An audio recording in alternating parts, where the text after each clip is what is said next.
যীশু খ্রিস্টকে যদি প্রলোভন দেখাতে পারে, আমাদেরকে দেখাতে পারবে না? আমাদের তার থেকে অধিক দেখাতে পারে। কেন? আমরা দুর্বল, আমরা দুর্বল আছি, আমাদের কাছে অনেক রকম টেম্পটেশন আসবে। মনে রাখতে হবে, পাপের মাধ্যমে আমাদের কাছে প্রলোভন পাঠিয়ে দিতে পারে, অর্থ লোভে, আমাদের যৌন পাপে, এবং ক্ষমতার লোভে এবং অহংকারে। এবং আমাদের যে দুর্বলতা আছে সেই দুর্বলতা অনুসারে কিন্তু কি করতে পারে? প্রলোভন আমাদের কাছে পাঠাতে পারে। শয়তান প্রত্যেকে দুর্বলতা জানে। মনে রাখতে হবে, আমাদের দুর্বলতার উপরে যেন শয়তানকে আমরা যেন জিততে না দিই।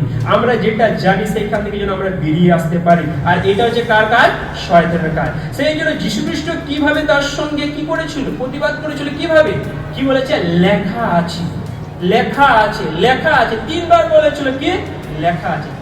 প্রভুর বাক্য দ্বারা আমাদেরকে তার সঙ্গে কি করতে হবে? লড়াই করতে হবে।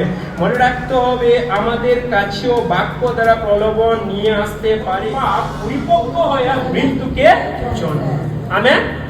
1 দিন করলাম, 2 দিন করলাম, 3 দিন করলাম, আস্তে আস্তে কোন জায়গায় নিয়ে আসবে? মৃত্যু জন্মায়। সেই জন্য মনে রাখতে হবে, আমাকে পাপ আশ্রয় দিলে হবে।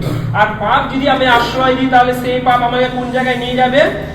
মৃত্যুর জায়গায়। সেই জন্য আমরা যেন প্রত্যেকে শয়তানের প্রলোভন থেকে দূরে থাকি। আমেন।